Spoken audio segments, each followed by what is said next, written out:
I'm sorry, but I think you're in the wrong place. The words sliced through the air as Ivy Wilder stood in her jeans and plain white tee, staring at the luxury car she'd come to see. These cars start at 300 grand, the manager added, smirking as he motioned toward the exit. Laughter followed. Snickers from behind desks. A flush of heat crept up Ivy's neck. She turned, silent, face burning, eyes cold. The next morning, a Rolls-Royce Phantom slid to a stop outside the same dealership. The back door opened, and every mouth inside fell open. Who just arrived? And why does it feel like Payback is about to wear a suit? Don't look away. This is where everything turns. The bell above the glass doors chimed softly as Ivy Wilder stepped into Rhodes Elite Motors. The air inside was pristine, almost clinical, filtered through designer ventilation and years of entitlement. Sleek cars rested like sculptures beneath spotlight halos, each price tag discreetly cruel. Ivy walked in with quiet purpose, her white t-shirt tucked neatly into a pair of well-worn jeans, sneakers whispering against the marble floor. She paused by the midnight sapphire Avalon coupe. A voice, young and polite, greeted her almost immediately. "Good morning, m. Beautiful choice." The young man's name tag read, Jared Blake. He looked no older than 26, and his smile was genuine, his tone respectful. "This one just arrived last week. Fully customizable interior, V12 engine. You've got great taste." Ivy smiled softly, tucking a strand of hair behind her ear. "It's for my sister. Her birthday's coming up. She just finished chemo." But her words trailed off as another man approached. Polished Oxfords. Armani suit. Cold eyes. Trent Callahan, sales manager. Older, heavier, and far less interested in conversation. He gave her one long, slow look, from her sneakers to her bare face, to the keys to a 10-year-old Honda dangling in her hand. Then he turned to Jared. "Why don't you go help someone who's actually buying something?" Jared hesitated. She was just asking." "I'm sorry," Trent interrupted, his voice louder now, carrying across the showroom. "Miss, these vehicles start at $300,000. He gestured casually toward the parking lot like he was directing traffic. "You might want to try the used lot 2 blocks down. Bit more appropriate."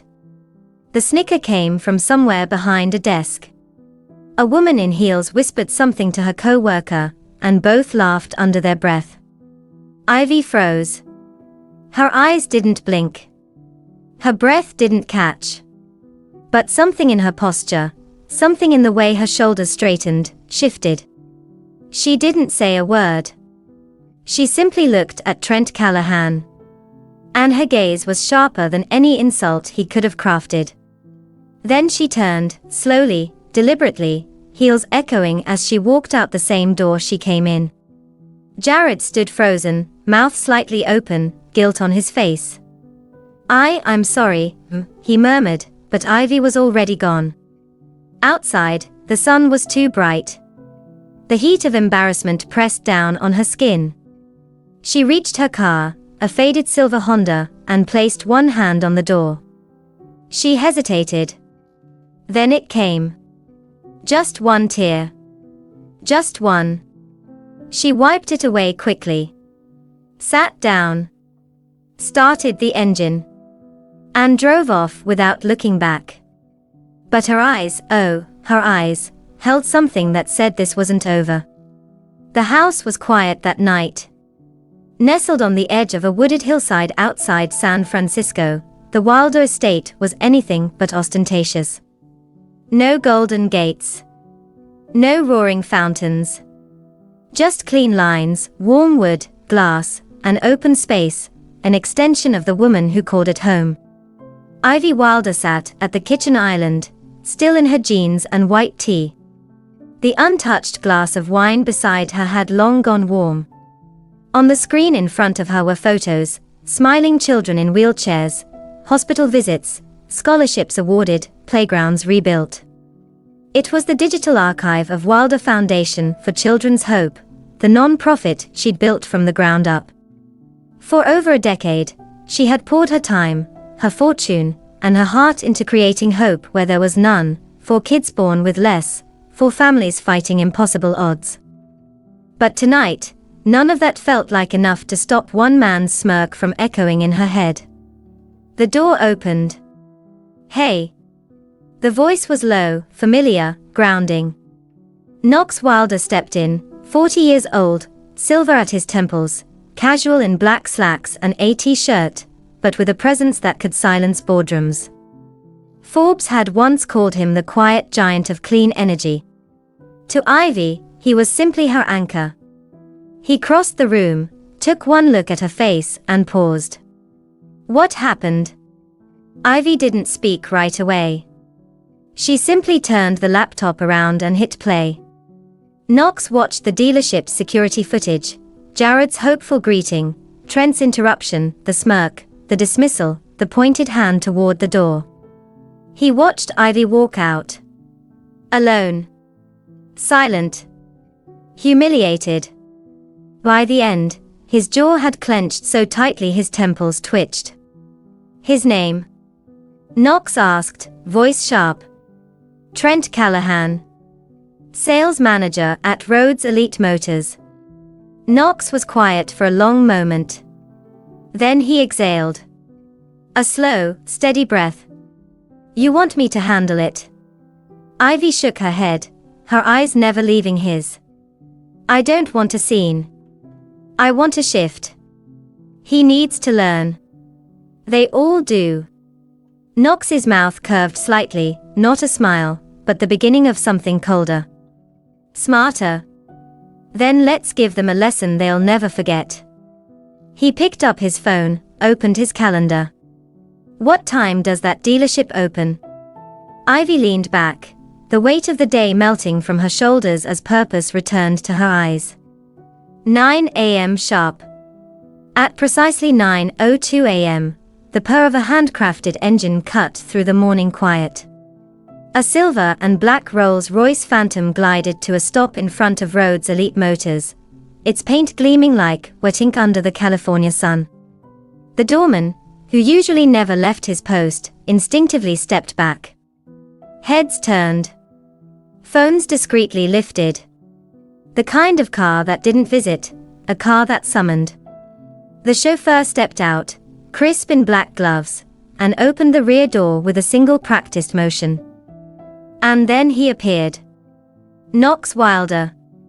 Tailored navy suit, dark sunglasses, and the kind of calm that didn't ask for respect, it assumed it.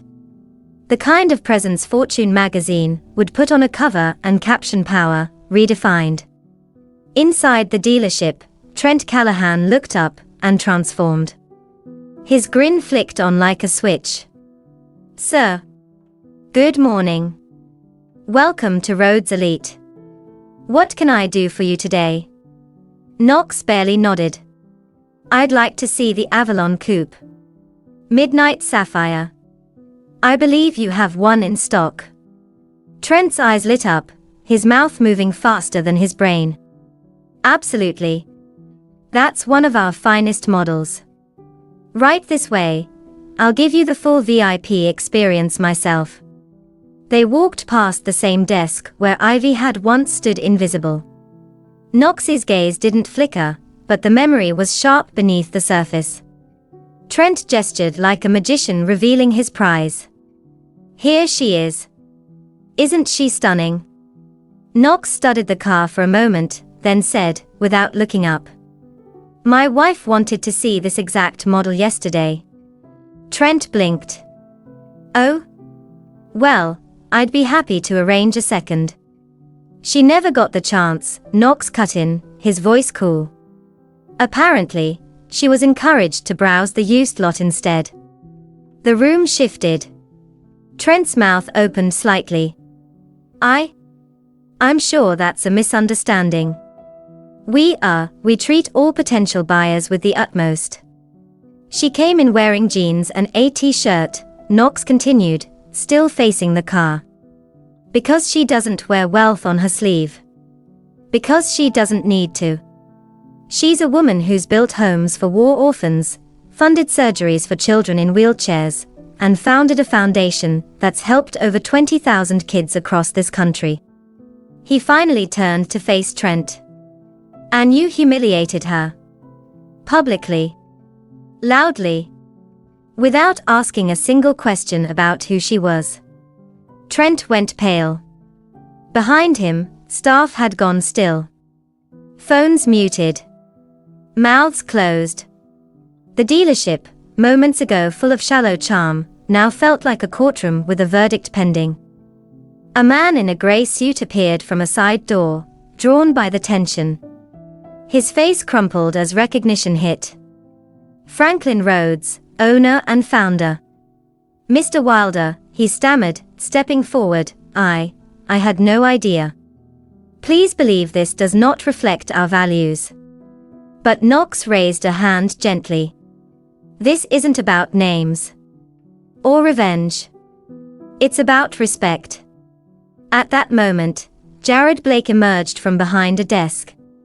He looked at Knox, then at Franklin, then squarely at Trent. His voice was quiet, but firm. Sir. What Mr. Wilder said is true. Mrs. Wilder came in yesterday. She was calm, kind, respectful. I spoke to her first. She told me the car was a gift for her sister.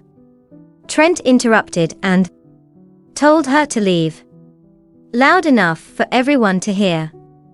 Trent's lips moved, but no words came out. Franklin Rhodes rubbed his temple, face ashen. And Knox Wilder simply turned back toward the car. I have a proposal. But first, you'll listen. The silence stretched like a taut wire. Knox stood before the midnight sapphire Avalon, one hand resting lightly on its polished frame. Trent Callahan's breath was shallow, barely audible over the humming tension in the room. I came here today, Knox began, his voice smooth as glass, because I was seriously considering a bulk purchase, something for our international partners, and a few pieces for my own collection. Franklin Rhodes's eyes widened slightly. That kind of deal could clear out half the showroom.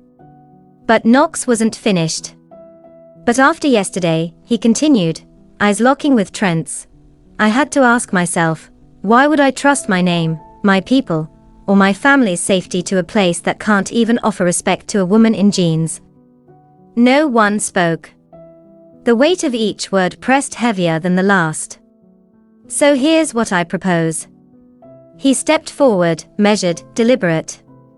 I'll go through with the purchase. Every car. On one condition, 3, actually. Trent blinked. Anything, Mr. Wilder? Of course. Knox didn't smile. First, he said, Mr. Callahan will spend 2 full weekends volunteering at our upcoming Wilder Foundation charity event. He'll be assigned to food service, sanitation, and transportation for children with disabilities. Trent's mouth fell open slightly.